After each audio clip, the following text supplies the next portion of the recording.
The Art of Being Ruled. Wyndham Lewis. Original publication 1926. 1989 edition.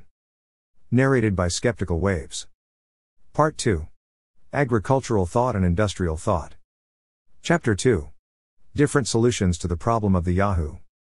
In the debate dealt with in the last chapter, Mr. Russell attempted to confront the catastrophic dogma of Marx with the gradualness of nature and its processes. 1 am not a catastrophist either from the side of fascism or of Leninism, but I do not believe that any help against the doctrine of violence is to be found in the supposed indefinite periods of time required to modify a society. Men are not cabbages, and, perhaps unfortunately, are infinitely teachable. Caught very young, a new mankind almost could be made from one generation to the next. This is highly desirable. Only two questions remain, with various solutions, one as to the pattern to be chosen, and the other that of the necessity of violence and force. Of the various patterns of a new mankind on the market today, the Sovietic cut, when brought in juxtaposition to the untidy liberal genre of Mr. Russell, seems to me to show up very well.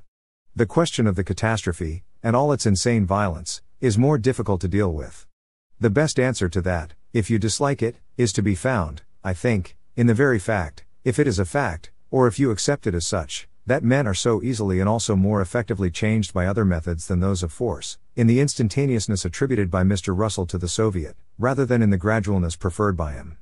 For if it is true that you can train men so easily into something else, so quickly, and without the gradualness demanded by Mr. Russell, then why bludgeon them into it? It is possible to contend. That is the best answer to the catastrophist. The war, the blood, and the catastrophe is the method of the capitalist, not the method of the socialist, nor necessarily of the fascist. The quarrel at present engaged between the Vatican and fascism is directed naturally to this question. Cardinal Gaspari is reported as writing that license on the one hand and violence on the other are the extreme positions into which our society has been driven. Violence, he says, that last expedient for the maintenance of any kind of order when moral strength has ceased to exercise its beneficent influence. Moral persuasion can be as violent as any physical regime. But the catastrophe, where it is not necessary, has an air of weakness, actually, that is disquieting for anyone disposed to favor the ends symbolized by it. Failing the scientific contention of gradualness, Mr. Russell or Mr. Shaw, in their desire, which in itself is a praiseworthy one, to avert all the misery of wholesale violence, would fall back on that English humanitarianism that, unbalanced by political power, as it is in the Anglo-Saxon world today, is such a sad mockery.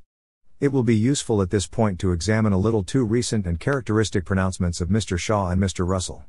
The preface to Back to Methuselah is Mr. Shaw's latest full-dress summary of his view of post-war conditions, and a short essay, Icarus, is a characteristic summary of what he thinks the future has in store for us, by Mr. Russell.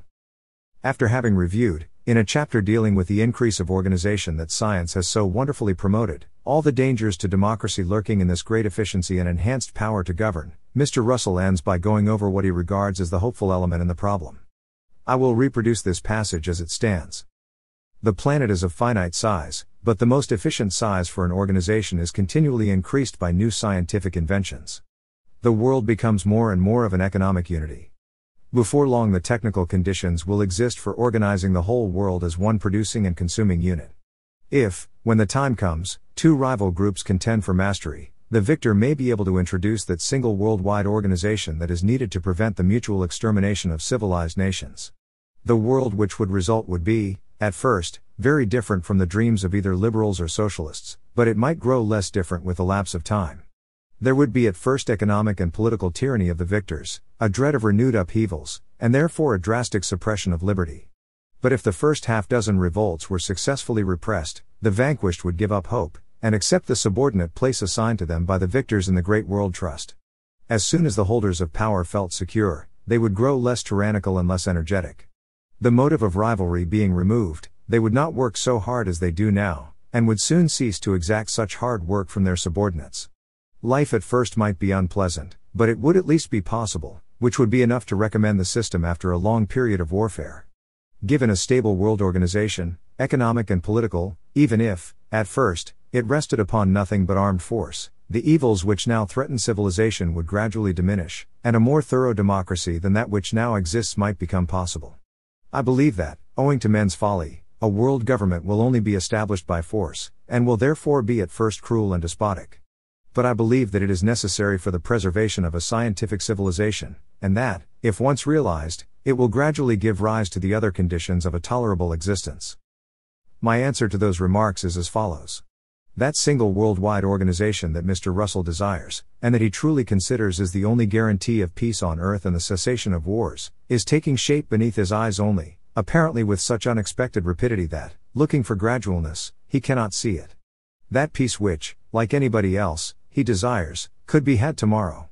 By the agreement of the workers of the world, through their accredited representatives, to align themselves with the Sovietic and fascist power, that unity would immediately be achieved. But if it is not done voluntarily, it will undoubtedly be achieved by compulsion and violence. I believe that, owing to men's folly, a world government will only be established by force, Mr. Russell says. More pacific than Mr. Russell, I believe it could be established without any force or violence at all. Further, the obstruction offered by such theorists as Mr. Russell, of a quite pointless and unreal gradualness, is the likeliest way to ensure a catastrophe. This ill-starred procrastinating theory, joined to the senseless bellicosity of the reactionary groups of the Action Française type, may certainly result in far more violence, before long, than anyone is able to measure.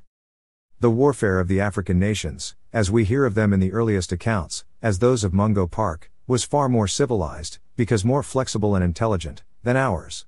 Where two armies came face to face, either at once or after a little significant sparring, the weaker party laid down its arms.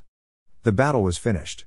There were, it is true, no financial interests to compel them to get on with the war in order to continue to supply them with expensive muniments and weapons and to lend them money at crushing interest.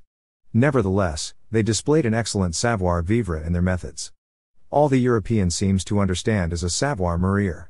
That he has to unlearn, as so many people have remarked lately. It is not altogether the fault, it must be conceded, of the people who benefit greatly by this pugnacity of his. The white races seem almost incurably brutal, and always ready, after the regulation press provocation, to slaughter themselves. The breaking of that traditional spirit in them is the most hopeful possibility. Mr. Russell's solution of this difficulty, namely, that of inherited, or injected, military ferocity, is kindliness. He says, and so we come back to the old dilemma, only kindliness can save the world, and even if we knew how to produce kindliness we should not do so unless we were already kindly. Failing that, it seems that the solution which the Houyhnhnms adopted towards the Yahoos, namely extermination, is the only one. Apparently the Yahoos are bent on applying it to each other. The white European, in this instance, is Mr. Russell's Yahoo. Kindliness cannot be taught or injected into the Yahoo, therefore the Yahoo must die. That is Mr. Russell's verdict. But why even pause to consider a solution which he admits, sadly, to be out of the question? By making melancholy faces at the Yahoo he will not turn him from his deep heredity. The possibility of kindliness becoming sufficiently prevalent for it to have any influence on the human race would never have occurred to any one except an individual injected not with kindliness at all, necessarily, but with liberalism. And as to idly taunting the Yahoo with what he can never hope to possess, that is again a proceeding of the same political complexion. A quite practical solution, a thing in a different world altogether to the fanciful generation of a quantity of kindliness or anything positive, too positive, of that sort, is, I believe, in process of being applied to this European pugnacity. Nature, let us give her credit for it, has come to the help of her children, and exactly in the way that would suggest itself to Mr. Russell's physiologist, by way of the glands, namely. I believe that, in one form or another, castration may be the solution. And the feminization of the white European and American is already far advanced, coming in the wake of the war.